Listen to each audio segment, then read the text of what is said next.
ఈ మధ్య నా యూట్యూబ్ ఫీడ్ మొత్తం బిగ్ బాస్తో నిండిపోయింది. అరే నాకు అర్థం కాక అడుగుతున్నా, బిగ్ బాస్ ఎందుకు చూస్తున్నారా జనాలు? మరి ఇంత పిచ్చిగా అక్కడ జరిగేదంతా స్క్రిప్టెడ్ అని చాలా క్లియర్గా అర్థమైపోతుంది. కోర్స్ నేను కూడా చూస్తా, 1 hour or half an hour time pass purpose, అంతేకాని 24/7 చూడడం ఏంట్రా బాబు? నిజంగా వేరే పనేం లేదా అలా చూడ్డానికి? అసలు నాకు అర్థం కాక అడుగుతున్నా, దాన్ని చూడడం వల్ల మీకేమొస్తుంది? హోస్ట్ చేసే నాగార్జునకి మనీ వస్తుంది, కంటెస్టెంట్లకి మనీ వస్తుంది, దాన్ని టెలికాస్ట్ చేసే ఛానల్కి వస్తుంది, బిగ్ బాస్ టీమ్కి వస్తుంది, అక్కడ వర్క్ చేసే వాళ్ళకి కూడా వస్తుంది.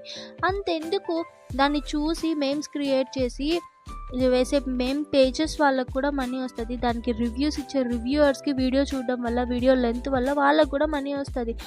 దాన్ని టైంపాస్కి చూస్తే మనకేమొస్తుంది? దాని గురించి అంత సీరియస్ అయిపోయి కామెంట్స్లో కొట్టుకొని, వామ్మో, it's not a right thing. కొంచెం థింక్ చేయండి. ఎందుకంటే అదంతా స్క్రిప్టెడ్, అది రియాలిటీ షో అని పేరుకు మాత్రమే. అక్కడ వాళ్ళు ఎవరిని విన్ చేయాలనుకుంటే వాళ్ళనే విన్ చేస్తారు.